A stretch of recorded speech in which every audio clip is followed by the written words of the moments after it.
you have had the most like insane WrestleMania run. I don't know if I don't know if I ever had more fun watching a wrestling match than you and Johnny Knoxville. All my friends were over, and some of them hadn't watched wrestling in years. And we saw that match, and like we were just ready for whatever happened next there. What was it like preparing for something like that that is categorically different than maybe any match you have ever had before? Yeah, for sure. Very unique scenario, very unique circumstance, very unique match, very unique performers. I think that's why I just enjoyed it so much. Is like it kind of can't be replicated. It really can't. I don't know, just something I'm very, very proud of. Was there anything that you all pitched that what maybe wasn't even plausible to happen, or anything that maybe didn't get to happen that you guys had in mind? There was a lot, so funny enough, I recently did this comedy show as part of this Netflix as a joke festival, which was pretty fun. And it was in Los Angeles. And of course, Johnny Knoxville, who I haven't seen in years, shows up and, gets involved in the show and whatever. It turned into a whole thing. I don't want to get into it, but all this to say, it kind of started getting me thinking about the match with Knoxville again. And a lot has been said about the match with Knoxville, which again, I am very proud of. But something that kind of gets glossed over is the build up to the match. People don't really remember that. And that was some of the most fun, most creative stuff I've ever done.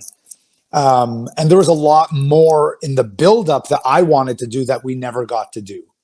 There was all kinds of stuff, and some of it was pretty crazy.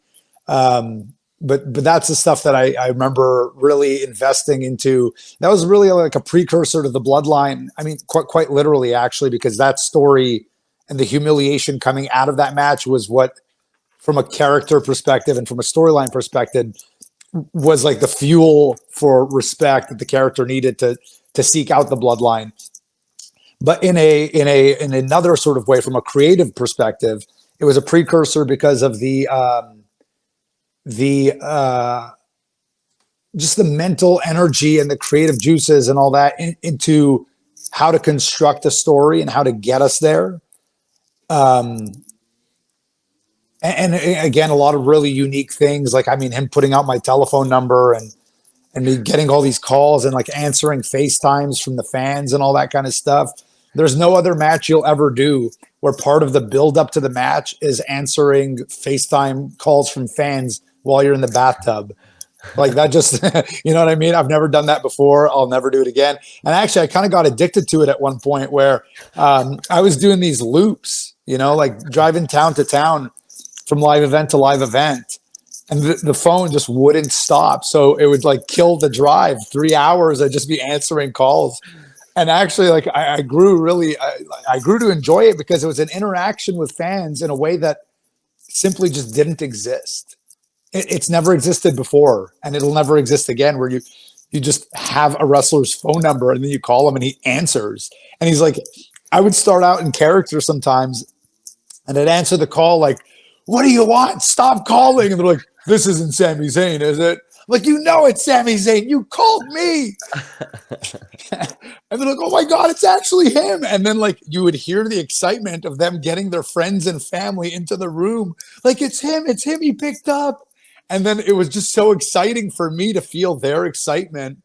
Again, it was just such a unique thing that I don't see that happening ever again. But I was just so lucky to be a part of something like that. Yeah, so I guess when it comes to the match itself, there's also the constraints of time.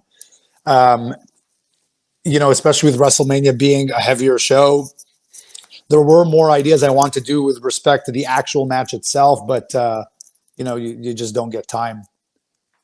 But I'm still very proud of what came out, and I do think, in some manner of speaking, I'll be tied somehow to Johnny Knoxville for the rest of my days, and him tied to me, at least in the wrestling world.